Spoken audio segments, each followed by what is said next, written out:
ఈరోజు మాధురి పుట్టినరోజు. మీరు చెప్పక్కర్లేదు రాజా, ఈ రోజు 2 స్టేట్ లో ఉన్న మన ప్రజలందరికీ కూడా తెలిసిపోయింది నా బర్త్డే. ఇది చాలా తక్కువ మందితో చేసుకుందాం అనుకున్నాం, కానీ అందరికీ తెలిసింది. ఏదైనా ప్రజల ఆశీస్సులు మనకున్నాయి, ప్రజలకు వాస్తవాలు చెప్పాల్సినటువంటి అవసరం ఉంది. కాబట్టి నిన్న జరిగినటువంటి ఒక రియల్ ఎస్టేట్ టీం అందరం కూర్చొని రియల్ ఎస్టేట్ ఎక్స్పాన్షన్ కోసం మాట్లాడే దానిలో జరిగినటువంటి సమావేశం. ఆ సమావేశంలో పార్థు అన్నటువంటి ఒక రియల్టర్ ఇదంతా ఆర్గనైజ్ చేశారు. కానీ ఆయనకి తెలియదు ఆ ఫామ్ హౌస్ వాళ్లే లైసెన్స్ తీసుకున్నారు, పర్మిషన్స్ తీసుకున్నారని చెప్పారు వాళ్ళు. ఆయన అది క్యాజువల్ గా తీసేసుకున్నాడు.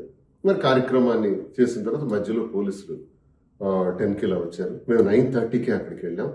వాళ్ళు రావటం, అక్కడ చెక్ చేయటం, ఏవో బాటిల్స్ ఉన్నాయని, లిక్కర్ బాటిల్స్ ఫారిన్ ఉన్నాయని అని వాళ్ళు అడగటం, అవన్నీ కూడా చెక్ చేసుకోవటం.